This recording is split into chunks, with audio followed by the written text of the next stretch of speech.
আচ্ছা, শুরুতেই একটা পরিস্থিতি কল্পনা করা যাক। মানে ধরুন একটা বিশাল কর্পোরেশন বছরের ঠিক মাঝপথে তাদের সবচেয়ে লাভজনক অংশটি বিক্রি করে দিল। হুম। কর্পোরেট দুনিয়ায় এমনটা তো অহরহই ঘটে। একদম। তো ডিসেম্বরে যখন তারা হিসাব মেলাতে বসল, তখন কাগজের হিসেবে ওই বিক্রি হয়ে যাওয়া সাবসিডিয়ারিটির কোনো অস্তিত্বই নেই। মানে যেন সেটা কখনো ছিলই না। পুরোপুরি গায়েব হয়ে যাওয়ার মতো আর কি। হ্যাঁ, কিন্তু আসলেই কি তাই? একটা ব্যবসা যেখানে বছরের পর বছর বিনিয়োগ করা হলো, যেখান থেকে কোটি কোটি টাকার লেনদেন হলো, চুক্তির একটা স্বাক্ষরেই কি ব্যালেন্স শিট থেকে তার পুরো ইতিহাস মুছে ফেলা সম্ভব? এটা একটা দারুণ প্রশ্ন।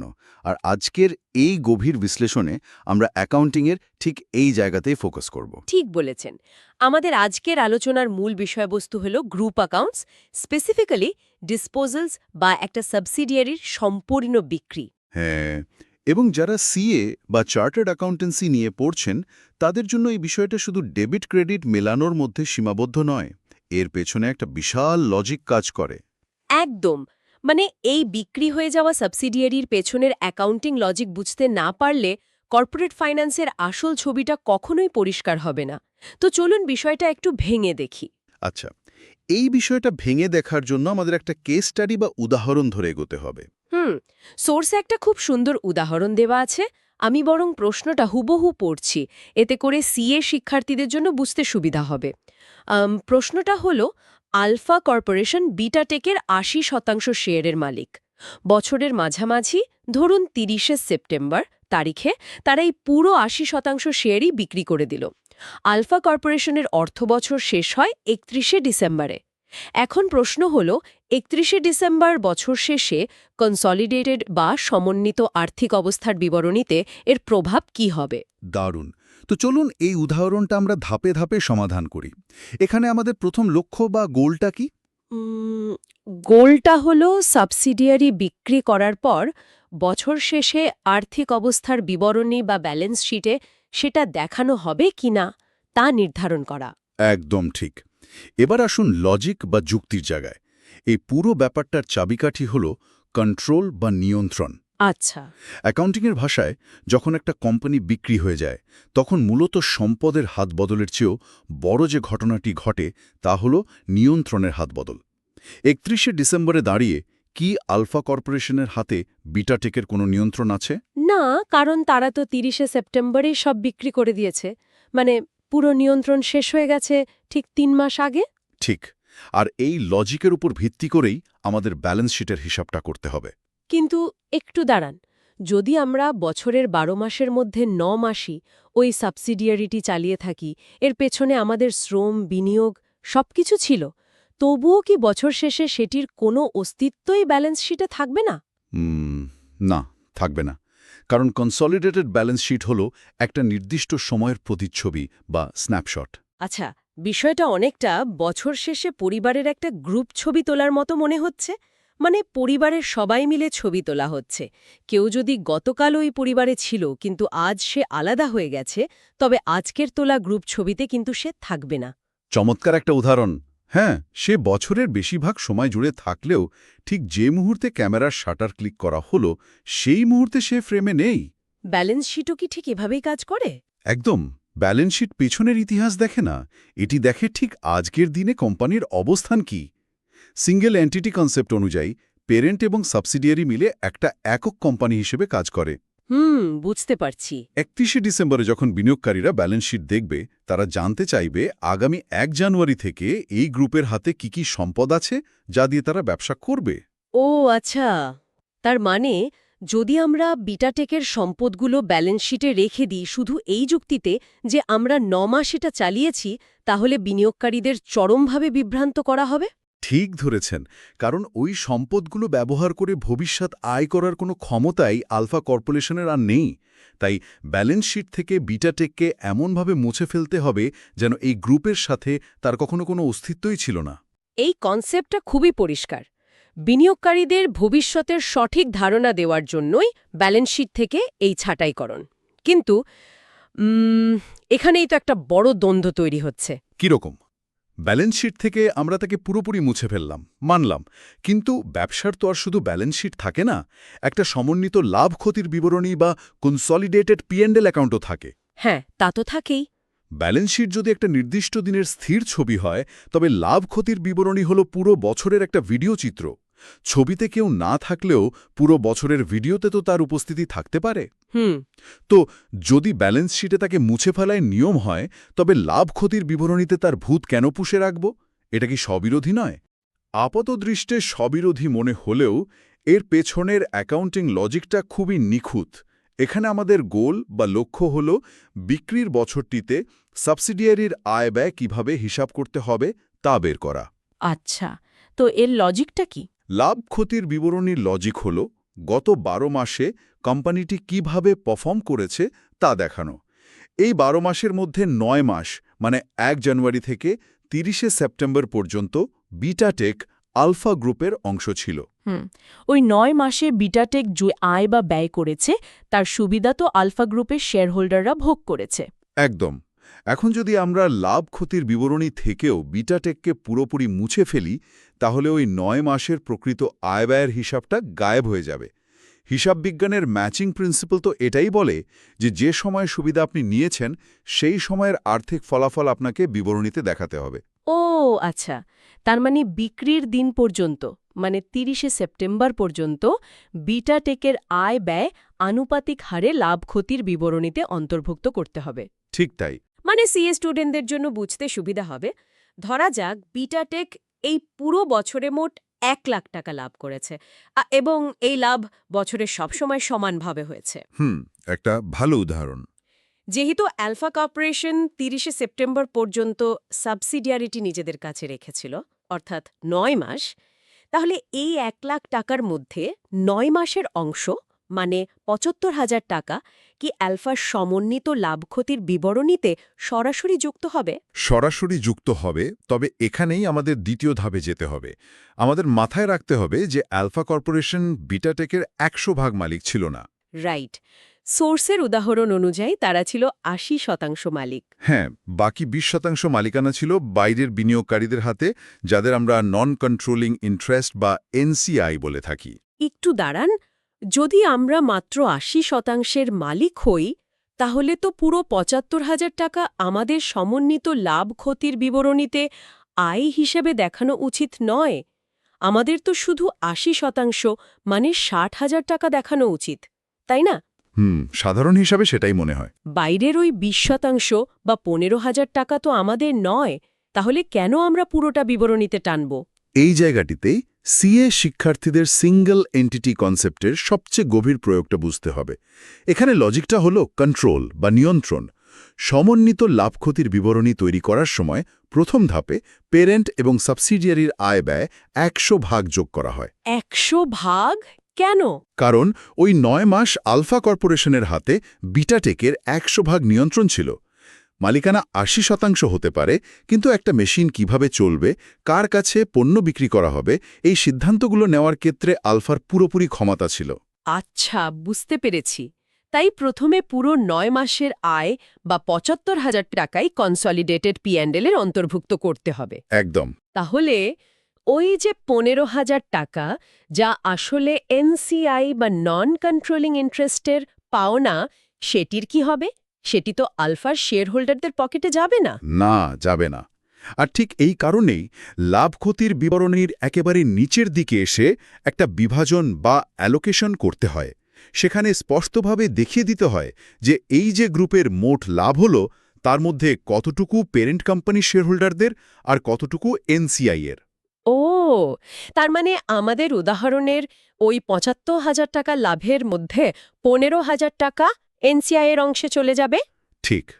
এর পেছনের লজিক হলো, আমরা প্রথমে নিয়ন্ত্রণের ভিত্তিতে পুরো সাবসিডিয়ারির পারফরমেন্স দেখাচ্ছি, আর তারপর মালিকানার ভিত্তিতে লাভের ন্যায্য পাওনাদারদের তাদের অংশ বুঝিয়ে দিচ্ছি। দারুণ। মানে আমরা শুধু অঙ্ক করছি না, বরং একটা ব্যবসার পেছনের ক্ষমতার বিন্যাস এবং অধিকারের জায়গাটা লাভ ক্ষতির বিবরণীতে ফুটিয়ে তুলছি। এটা সত্যিই চমকপ্রদ। হ্যাঁ, অ্যাকাউন্টিং তো আসলে ব্যবসার ভাষাই। কিন্তু এই পুরো গল্পে একটা বড় বিষয় তো এখনো বাদ পড়ে আছে। কোনটা? 30শে সেপ্টেম্বরে আলফা কর্পোরেশন যে বিটাটেকের পুরো ৮০% শেয়ার বিক্রি করে দিল, তার বিনিময়ে নিশ্চয়ই তারা বিশাল অঙ্কের একটা চেক পেয়েছে। একটা ব্যবসা যখন বিক্রি হয় তখন তো সেটার একটা সরাসরি লাভ বা ক্ষতি থাকে। সেই হিসাবটা কিভাবে কনসলিডেটেড বা সমন্বিত বিবরণীতে আসবে? এটা হলো আমাদের আলোচনার সবচেয়ে ক্রিটিক্যাল পর্যায়, যাকে আমরা বলি group profit or loss on disposal. এখানে আমাদের গোল বা লক্ষ্য হল সাবসিডিয়ারি বিক্রি করে গ্রুপের যে লাভ বা ক্ষতি হয়েছে তা বিবরণীতে দেখানো। আচ্ছা, তো এর লজিকটা একটু ভেঙে বলবেন? অবশ্যই একটা পেরেন্ট কোম্পানির দৃষ্টিকোণ থেকে শুধু তো শেয়ারের হাতবদল হয় না, পুরো গ্রুপের আর্থিক কাঠামোতে একটা বড় পরিবর্তন আসে। যখন আপনি একটা সাবসিডিয়ারি বিক্রি করেন তখন মূলত আপনি কি হারান এবং কি পান তার একটা তুলনামূলক বিশ্লেষণ করতে হয়। হুম, লজিকটা যদি আমরা ধাপে ধাপে চিন্তা করি, আলফা কর্পোরেশন বিক্রি করে একটা ক্যাশ বা নগদ অর্থ পেল, হ্যাঁ, এটা হলো তাদের প্রাপ্তি। হ্যাঁ, আর হারালো কি?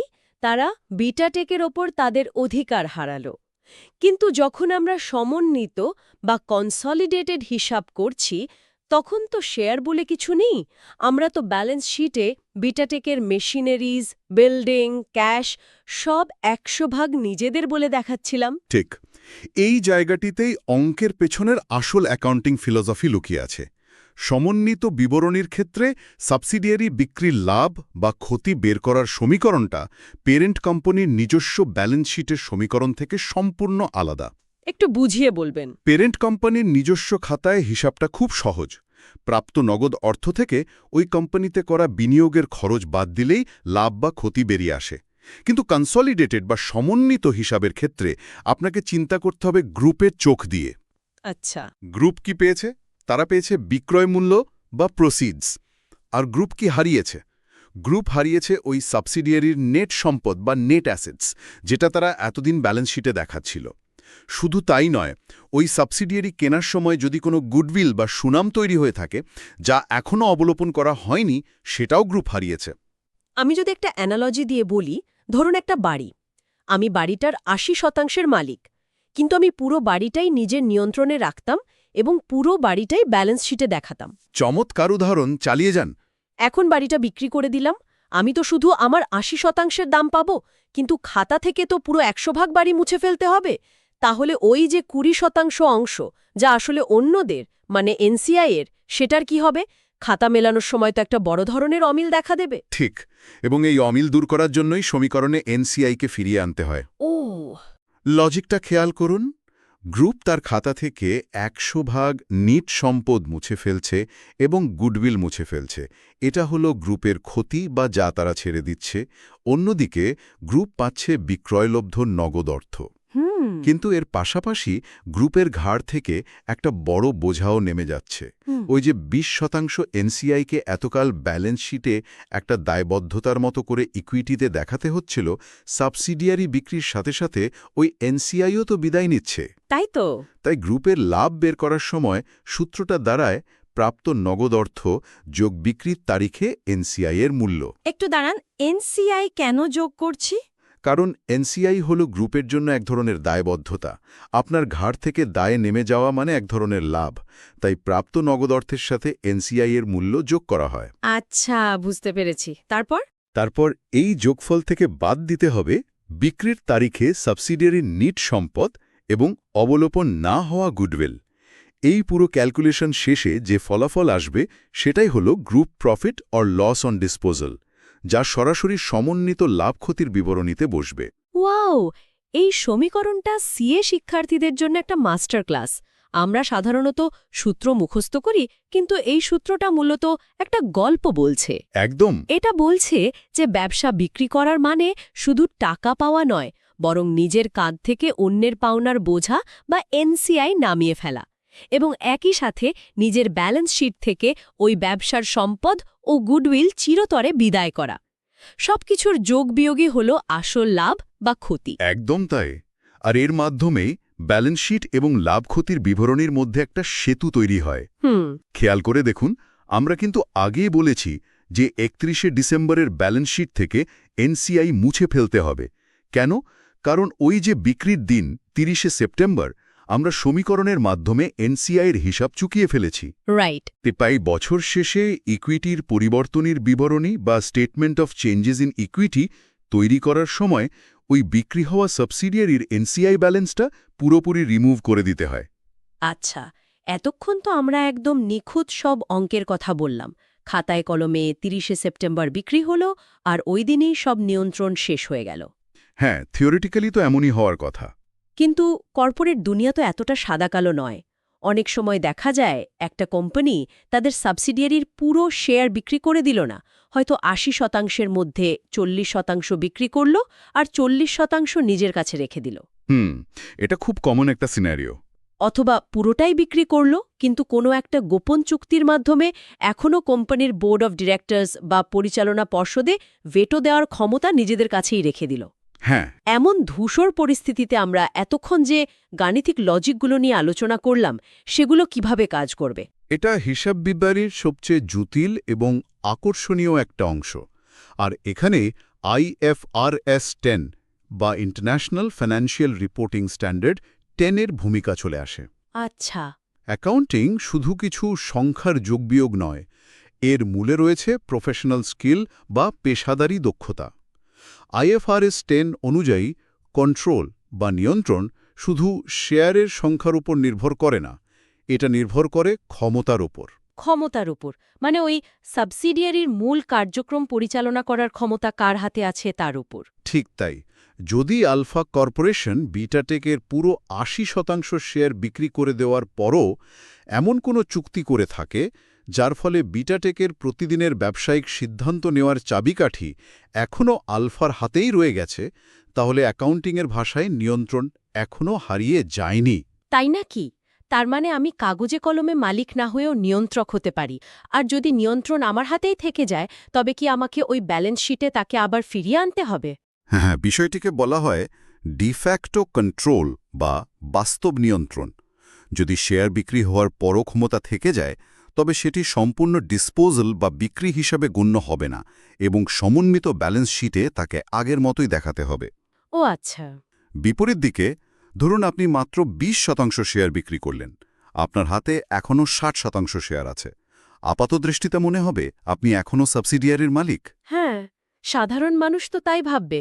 কিন্তু চুক্তিতে যদি বলা থাকে যে এখন থেকে সব সিদ্ধান্ত ওই নতুন 20% শেয়ার হোল্ডাররা নেবে, তবে IFRS 10 অনুযায়ী আপনার নিয়ন্ত্রণ ওই দিনেই শেষ।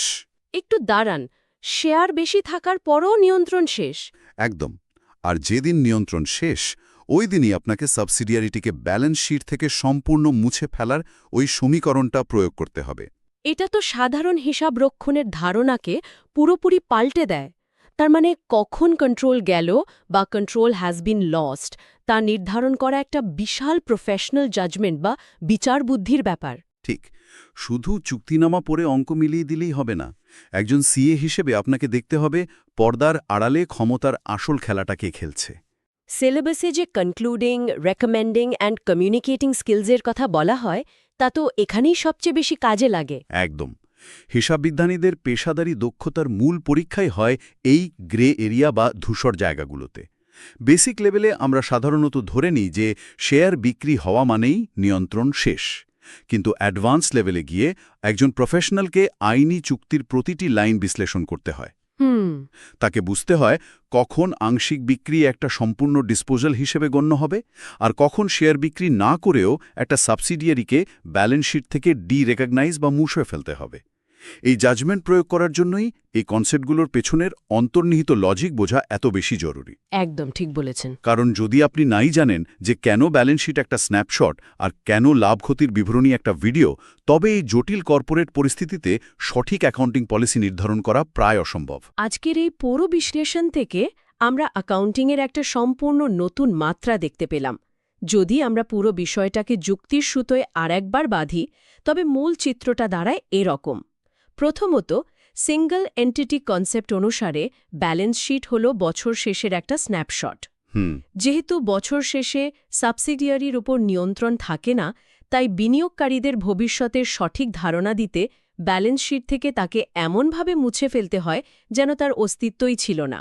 এবং দ্বিতীয়ত, P&L বা লাভ ক্ষতির বিবরণী যেহেতু পুরো বছরের পারফরমেন্স পরিমাপ করে, তাই বিক্রির দিন পর্যন্ত সাবসিডিয়ারির আয় ব্যয় আনুপাতিক হারে ওই বিবরণীতে যুক্ত থাকে। আর শুধু তাই নয়, এই বিবরণীতে এনসিআই এর পাওনাও নিখুঁতভাবে আলাদা করে দেখাতে হয়। ঠিক, সবশেষে বিক্রয়জনিত যে লাভ বা ক্ষতি তা বের করার জন্য পেরেন্ট কোম্পানির প্রাপ্ত নগদ অর্থ এবং এনসিআই এর অবসানের সাথে সাবসিডিয়ারির বিদায় নেওয়া নিট সম্পদ ও গুডউইলের এক দারুণ যৌক্তিক সমীকরণ মিলাতে হয়। এই গাণিতিক ও তাত্ত্বিক নিয়মের বাইরেও আজকের আলোচনা আমাদের হিসাব বিজ্ঞানের একটা দার্শনিক প্রশ্নের মুখোমুখি দাঁড় করিয়ে দেয়। সেটা কি? আমরা দেখলাম যে একটা সাবসিডিয়ারি বিক্রি হলো কি হলো না তার শুধু শেয়ার হস্তান্তরের কোনো যান্ত্রিক প্রক্রিয়া নয়। IFRS 10 অনুসারে নিয়ন্ত্রণ বা কন্ট্রোল কার হাতে আছে এবং কখন তা হারিয়ে গেল, এই পুরো বিষয়টা একজন প্রফেশনাল অ্যাকাউন্ট্যান্টের ব্যক্তিগত জাজমেন্ট, চুক্তির বিশ্লেষণ এবং ক্ষমতার ধরন বোঝার ওপর গভীরভাবে নির্ভরশীল। এটা অস্বীকার করার উপায় নেই। এই জায়গাটিতে এসে একটা অত্যন্ত গভীর চিন্তার উদ্রেক হয়। আমরা সাধারণ মানুষরা যখন কোনো কোম্পানির আর্থিক বিবরণী বা ব্যালেন্স শিট দেখি, তখন আমরা ধরে নিই এগুলো হলো পাথরে খোদাই করা কিছু নির্ভেজাল বস্তুনিষ্ঠ সত্য, মানে কিছু যোগ-বিয়োগের নিরেট ফলাফল। সাধারণ ধারণা তো তাই। কিন্তু বাস্তবের গভীরে গেলে দেখা যায় এই সংখ্যাগুলোর পেছনে লুকিয়ে আছে মানুষের বিচারবোধ, ক্ষমতার অদৃশ্য লড়াই এবং আইনের জটিল ব্যাখ্যা। যদি একটা আস্ত সাবসিডিয়ারি ব্যালেন্স শিটে থাকবে কি থাকবে না তা নির্ভর করে একজন হিসাব বিজ্ঞানীর কন্ট্রোলের ব্যাখ্যার ওপর। তবে ফাইন্যান্সিয়াল রিপোর্টিং আসলে কতটা নিখাত অঙ্কের ওপর নির্ভরশীল আর কতটাই বা মানুষের ব্যক্তিগত দৃষ্টিভঙ্গি ও বিচার ক্ষমতার ওপর। খুব সুন্দর একটা পয়েন্ট তুলেছেন। অ্যাকাউন্টিংয়ের এই নিয়মগুলো কি আসলেই চূড়ান্ত সিদ্ধান্ত, নাকি পরিস্থিতি আর ক্ষমতার বিন্যাসকে ফুটিয়ে তোলার জন্য মানুষের তৈরি করা এক ফ্লেক্সিবল ভাষা? এই প্রশ্নটা শ্রোতাদের নিজস্ব ভাবনার জন্যই রেখে গেলাম। আজকের গভীর বিশ্লেষণ এখানেই শেষ হচ্ছে। নতুন কোনো অজানা যৌক্তিক কাঠামোর সন্ধানে আবারও কথা হবে।